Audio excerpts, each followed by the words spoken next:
Bīskaps sākumā minēja, ka mums šogad mācības uzsākuši 9 jauni studenti.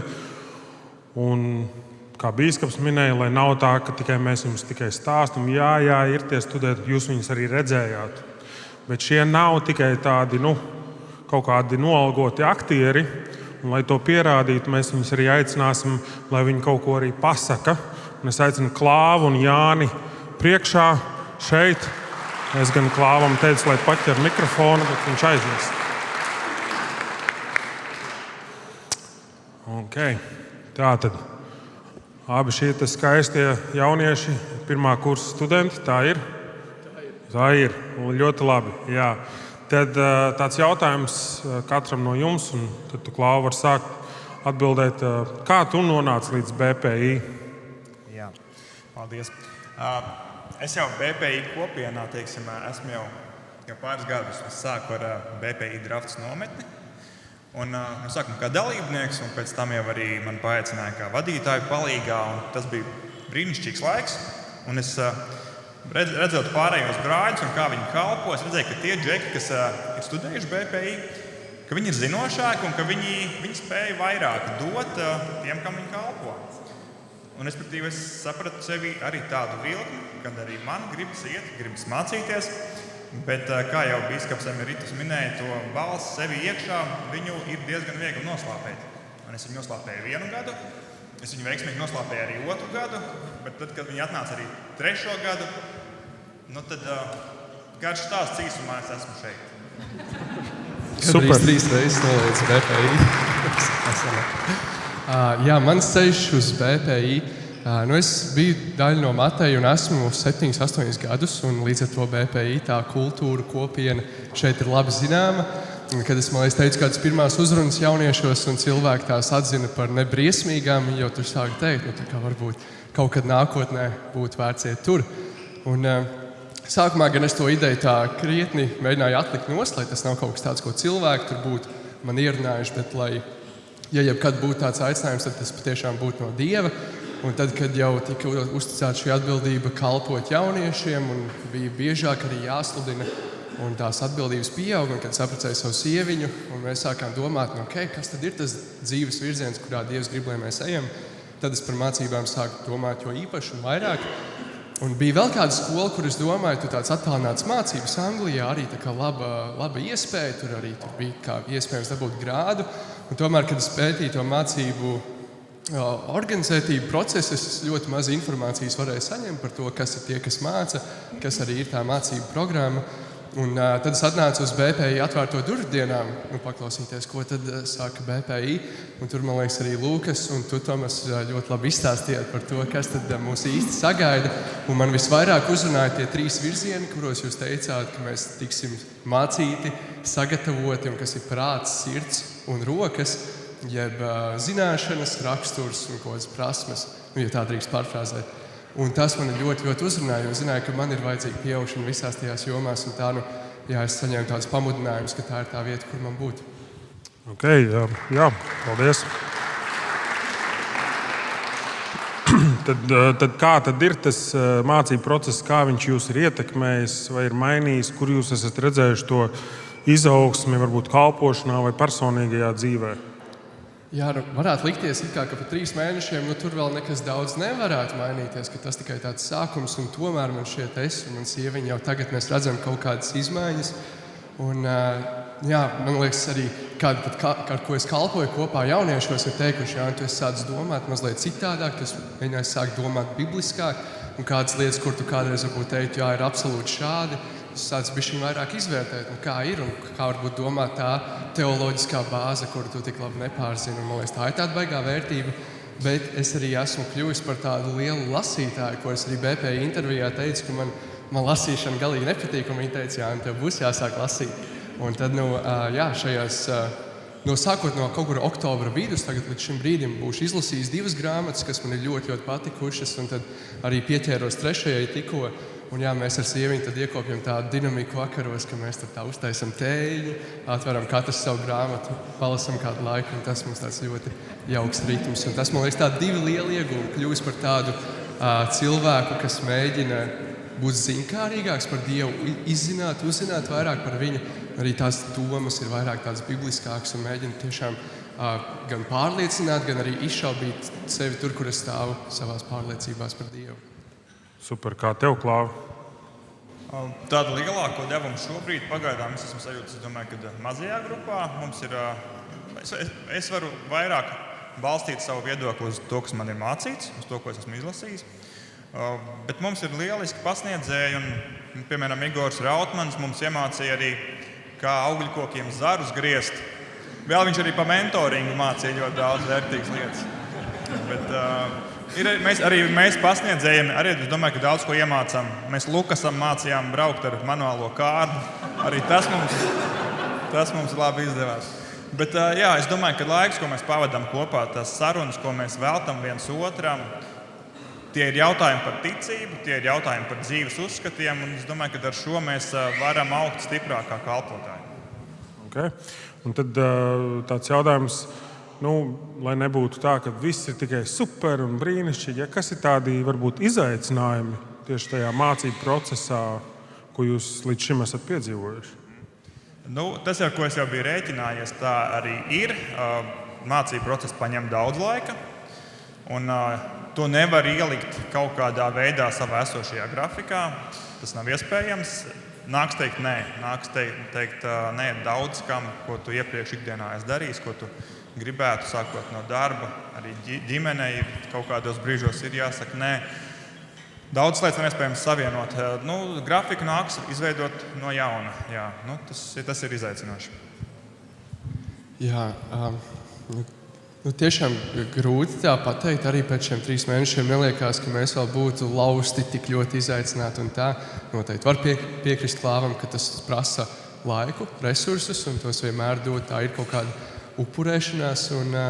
Jā, noteikti arī mēs ar sevi strādājām it kā pilnlaika kalpošanā, bet viņi teica, ka šīs mācības neiekļausies tajā. Tad noteikti mums tajās nedēļās, kad ir studijas, kā piemēram šajā, tad būs mazliet kārtīgāk jāapstrādā, lai izdarītu tos darbiņus un uzdevumus, kas mums uzticēti, bet citādi, laikam, tu gribēji, lai mēs tā kā pasakam arī to otro realitāti, bet ir tiešām bijis ļoti brīnišķīgi šie 3,5 mēneši.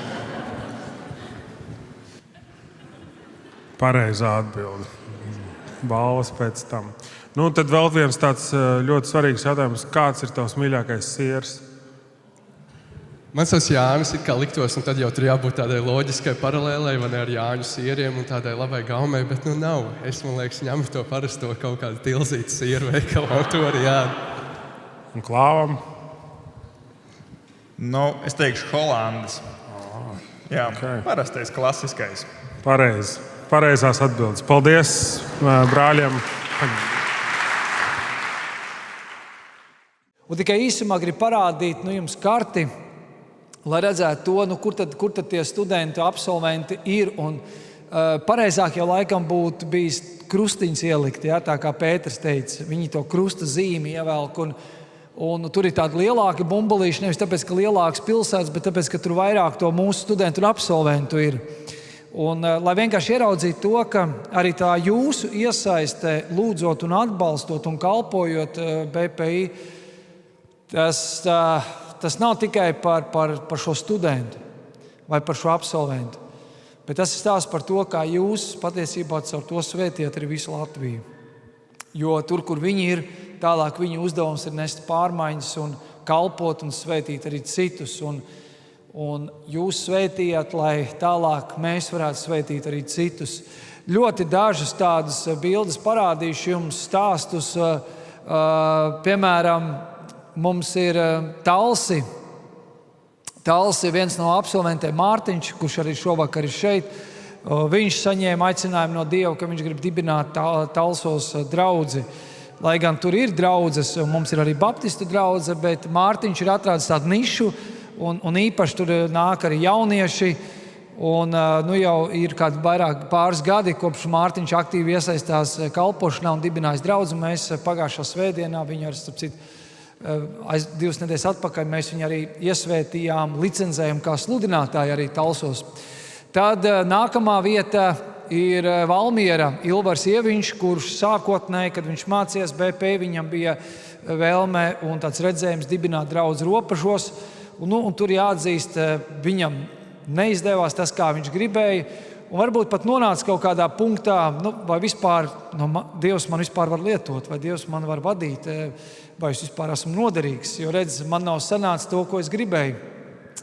Un to visu procesējot, viņš saņem pamudinājumu un aicinājumu kalpot Valmierā, Valmieras draudzē, kur tajā laikā meklēja mācītāji. Un šī bilde savā ziņā īpaši ar to, ka man liekas, ka šodien ļoti maz mēs kaut kur redzam, ka tiek baznīcas celtas. Tad Valmierā šobrīd tiek celta baznīca, un viņa patiesībā jau ir daudz labākā stāvoklī nekā jūs tur redzat. Tur jau ir logi un jumts jau ir uzlikts virsū. Un man liekas, tāds prieks redzēt, ka, protams, ne tikai tas, ka tie top draudzes nams, bet ka pati draudze arī pieaug un nāk jaunas ģimenes un iesaistās. Un ir prieks, ka tādā pilsētā kā Valmierā var kalpot arī mūsu absolvents.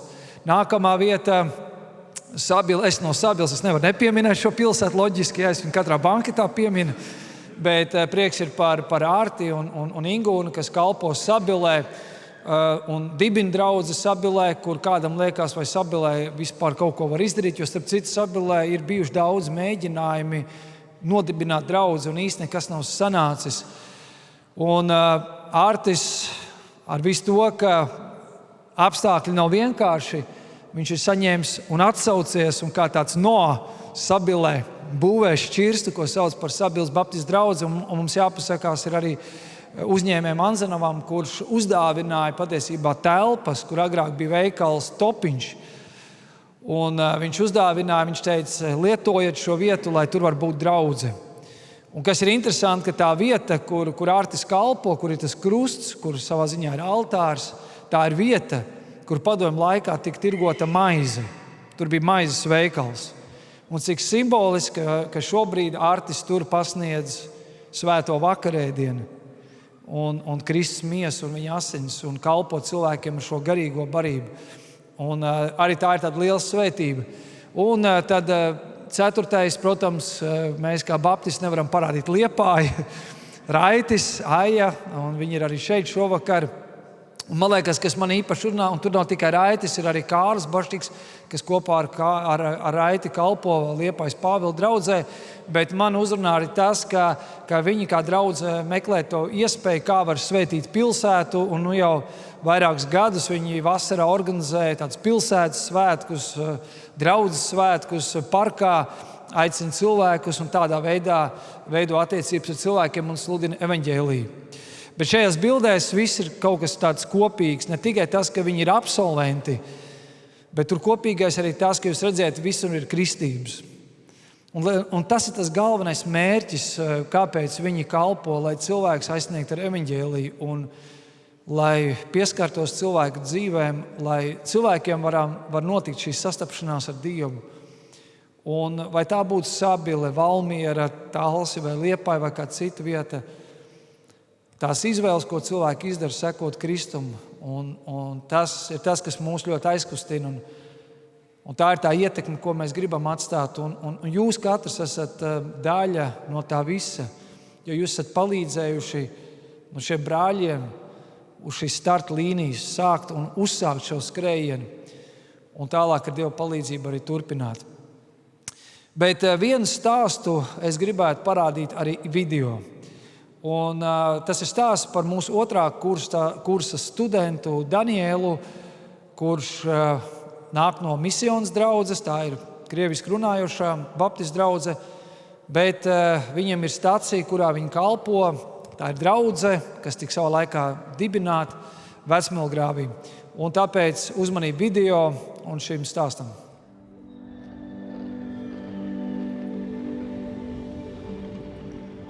Mēs atrodamies Vecmilgrāvī pašā, Vecmilgrāvī centrā. Manā fonā jūs redzat jauno evaņģelijas baptistu draudzi, ko ir uzsācis Pēteris Samolišs, mans iepriekšējais mācītājs. Viņam bija vīzija, ka šeit Vecmilgrāvī vajag veidot to draudzi. Viņš turās, ka vēl bija pusaudzes, brauc ar slavēšanas grupu, mēs to visu šeit veidojām. Un gribējās, lai tā draudze šeit notiek, lai Dievvārds arī ir Vecmilgrāvī. Bet tagad šai draudzē pēc Covid laika kaut kādām tur pārmaiņām notiekot, diemžēl, ne viss bija tas labākais. Mēs kā misijas draudze izvēlējāmies šo vietu, kā atkal palīdzēt, atbalstīt ar komandu, ar resursiem un uzsākām tā saucamo restartu jaunai evaņģeliskajai baptistei draudzei. No savas puses man nebija nekādas motivācijas nekad te kalpot. Un pirmo reizi, kad sāku aizdomāties par to, kad iestājos tieši BPI, bija pirmās lekcijas, un Igors Rautmans stāstīja pašā pirmajā, bija ļoti stipra lekcija par mūsu dzīves stāstiem. Par to, kāds ir mūsu aicinājums un ko mēs izdzīvojam. Tas lika pārdomāt, es negribu šeit būt īstenībā, bet viss, ko cilvēks saka, viss man situācija, ko noved, saka, man šeit jābūt. Mana sirds ir šeit ar tiem pusauģiem, es visu laiku visu savu jaunību un līdz 33 gadiem es biju nokalpojis pusauģiem. Redzot šeit stāstus, kāds ir, īstenībā te ir ļoti tāds salauzts ģimenes dzīvo. Kad man jautāja, kur es negribētu dzīvot, tā ir pirmā vieta, kur es pateiktu. Diemžēl ar saviem bērniem es negribētu šajā rajonā dzīvot. Tas ir tās viens no signāliem, tas ir saprotams, ka šeit ir tas vajadzīgs Dievs, vajadzīgs evaņģēlijs. Lūdzoties ar mūsu mācītāju Aleksandru Zīridu, mēs atradām to iespēju, jāmēģina kaut ko sākt šeit. Un mēs sākām darboties šeit Vecmogrāvī, izstrādājām stratēģiju, vīziju, sākām darboties jau no 17. janvāra, un mēs redzam, kā Dievs strādā. Kā pusauģi nāk, kā viņa dzīves mainās, jau vairāk pusauģi pieņem Dievu. Mēs reāli redzam, ka mēs varam būt tā gaisma, jo mēs gribam, lai šī ēka nākotnē pārvēršās par tādu safe house, drošu vietu, ka tev mājās nav kur doties. Doto brīdi lielākā daļa, kas mūs apmeklē, tie ir pusauģi no vietējiem, tie ir no skateparka, no daudzstāvu mājām. Mums tā iespēja uzbūvēt tādas labas attiecības ar viņiem. Un no formātiem, ko mēs izvēlējāmies, mēs neizvēlējāmies nekādu tādu oficiālo, ko parasti draudzē, mēs tieši gribējām to brīvu, dot tiem pusauģiem tādu brīvību, lai viņi varētu droši izteikties, just to atbalstu un, protams, uzbūvēt tās labās attiecības ar viņiem pašiem. Mūsu galvenie uzdevumi, ko mēs gribam, ka ne vienkārši pavadīt laiku ar viņiem, bet kā draudze mēs gribam, lai šajā formātā vienmēr skan Dieva vārds, lai lasītu Bībeli, lai izteikti ir slavēšana, vai tā var būt dziesmās, vai tur stāstot, kas ar tevi notika, kaut kāds, kur tiek slavēts Dievs. Un trešais tā ir lūkšanās. Jā, mēs vienmēr aizlūdzam, no aizlūkšana tas ir tāds, ko viņi ļaujās. Tas ļoti īpašs brīdis, kad viņi atverās, viņi ļaujās, ka par viņiem aizlūdzam. Atkal tas atgādina, kāpēc es esmu šeit. BPI deva man to pamatu. To, ko iedeva BPI man pusotru gadā, bija daudz lielāka nekā visu manu dzīvi, jo man tāds stabilizēs tā teoloģija, prakse, protams, brāļu atbalsts, un es saprotu, ka visu, ko es tur iemācos, es varu dalīties drošāk ar to visu cilvēkiem šeit. Un no šejienes tas ir Vecmogrāva augstākais punkts, kur var redzēt praktiski visu Vecmogrāvi, un šeit mēs varam redzēt draudzes ēku. Te ir milzīgs potenciāls, ļoti daudz ģimenes ar jauniem bērniem, ar maziem bērniem, kuriem labi būtu dzirdēt Dievu vārdu no paša sākuma jau. Es ticu, ka Dievam šeit ir ļoti daudz darba. Mums ir ko darīt šeit.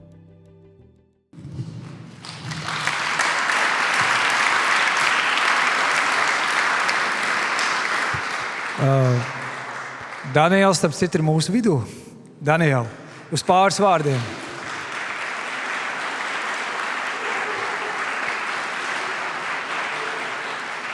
Man jau Daniela tā ļoti uzrunāja tā frāze, ka tu teici, es šeit nekad negribētu dzīvot šajā rajonā, bet tas vien liecina par to, cik spēcīgs ir tas Dieva pamudinājums.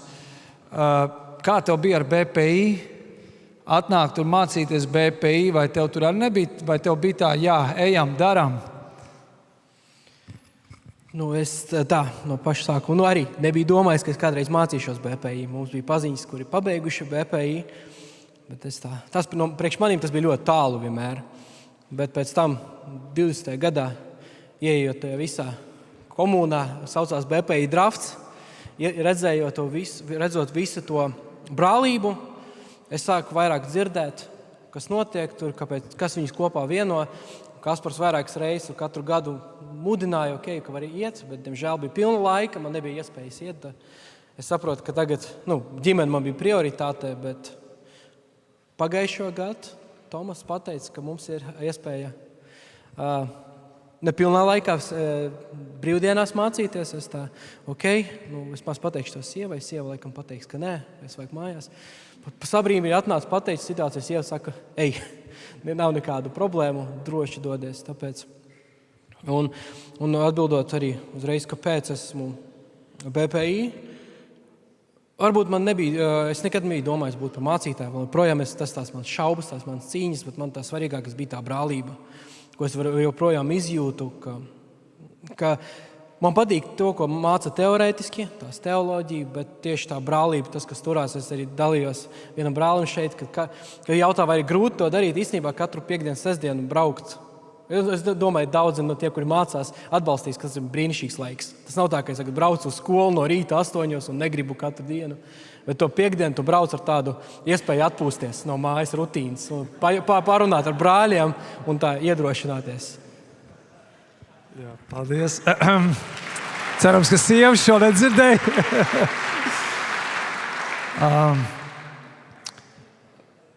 Kā jau tu minēji, tu īstenībā tu esi diezgan daudz iesaistījies arī ne tikai mācību procesā, bet tas, kur es tevi arī iepazinu, drafts nometnēs un arī 4. muskatierī, tu tagad iesaisties un kalpo, un tāds sajūta, ka tev nav ko darīt. Ja? Kaut gan es zinu, ka tu esi ļoti aizņemts cilvēks un tev ļoti liela atbildība ir uzņēmumā, kurā tu strādā. Kas ir tā motivācija, kāpēc tu katru vasaru brauc uz drafta nometnēm un vēl rudenī uz 4. muskatieri?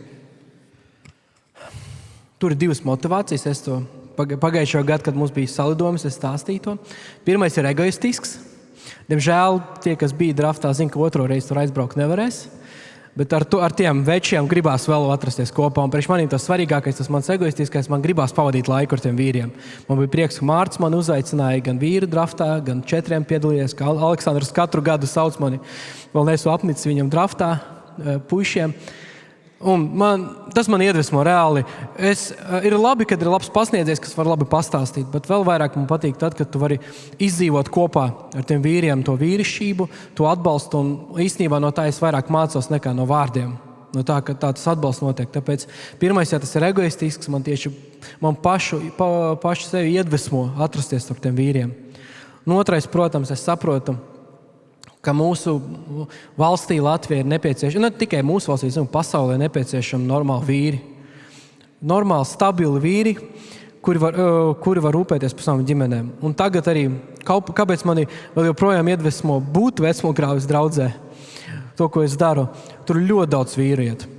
Un es redzu puišus, kuri, diemžēl, vēl nesaprot, kas ir atbildība, ka viņiem būs jānes atbildība par to, ko viņi šodien dara, par tām attiecībām, ko viņi dara, un man reāli sāpīgs redzēt to, ka es nevaru, nevaru būt viņu vietā, bet es varu viņiem vismaz ieaicināt gan draftā, jo es tur esmu, gan arī iemācīt to pašu. Un pats interesantākais, ko es gribēju pateikt, to svētību, mēs sākām to vecmogrāvi projektu tikai janvāra sākumā. Bija ļoti labi, pa 15-20 pusauģi no paša sākuma bija ļoti labs starts. Pēc tam vasarā es 3 svētdienas pēc kārtas sēdēju viens pats. Un no vienas puses bija domāts, varbūt jāiet kaut kur citur, tas nav tas, ka jādara, bet arī kā drafts māca, nav jāpadodās, kaut ko jādara. Pēdējās 2 svētdienas mums bija 40 pāri pusauģi. Un viņi vēl nāk, mēs jau nezinām, ko darīt ar viņiem godīgi. Mēs tur mēģinām jau stratēģiju vajag mainīt. Kad šoreiz es Denisam arī atnācu, viņš man pateica, ka palīdzēs arī kaut ko ienest savējo. Un es arī aicinu vienmēr brāļus palīdzēt, iesaistīties tajā lietā. Tāpēc priekš manīm gan 4, gan BPI drafts, gan BPI mācības ir tāds liels iedvesmojums priekš sevīm. Un, protams, to, ka es varu pamainīt tos vīrus, jo es arī saprotu, ka mani bērni augs ar tiem cilvēkiem blakus. Un būtu labi, ja mēs visi augtu drošajā un kristīgajā vidē. Paldies, Daniel.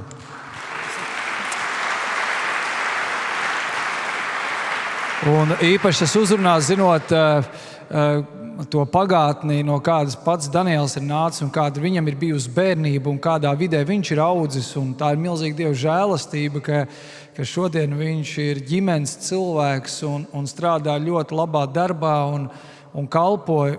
jo viņš pats ir daudz kam gājis arī savos pusauģu gados un bērnībā, un tās nav teorijas, par kurām viņš stāsta, bet viņš pats to ir piedzīvojis. Šajā vakarā mēs jau tuvojamies noslēgumam, bet šajā vakarā mēs, protams, pirmkārtām šeit esam, lai jums pateikt paldies. Paldies par jūsu piedalīšanos, paldies par jūsu atsaucību, par jūsu atbalstu. Jebkurš jūsu atbalsts mums ir ļoti svarīgs un vajadzīgs. Un šajā vakarā mēs tikai varējām tādu nelielu daļu padalīties ar to, ko Dievs ir darījis un kā Dievs ir svētījis šo kalpošanu. Bet šajā vakarā mēs gribam jūs aicināt turpināt būt daļai no šīs kustības, no šī darba.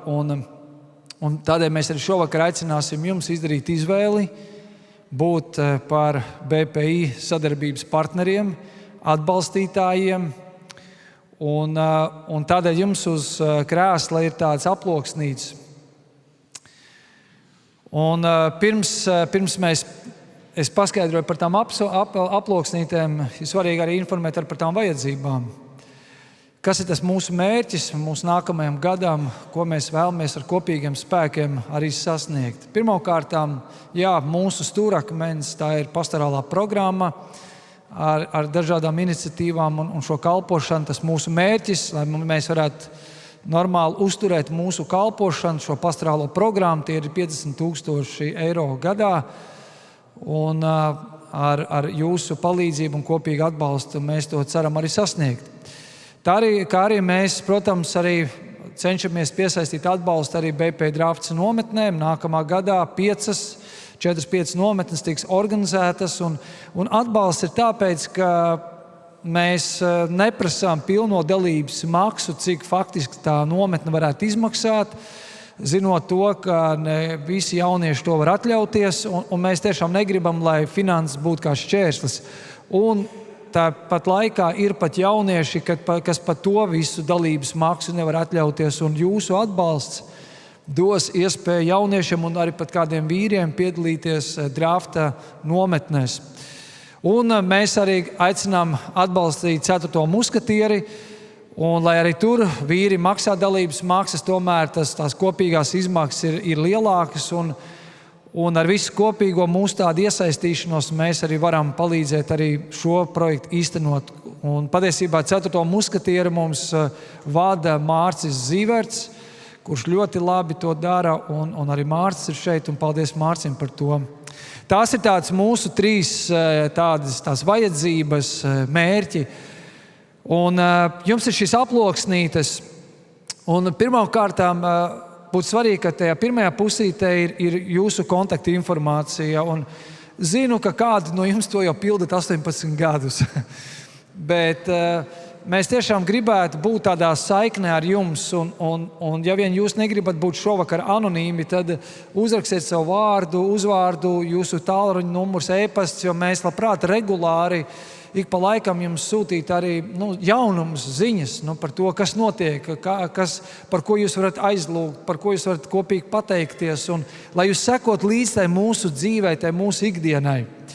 Tad otrā pusē tas veids, kā jūs varat atbalstīt. Viens ir skaidrā naudā, ziedojums šovakar, un jūs varat uzrakstīt summu un ielikt aploksnītē šo naudiņu.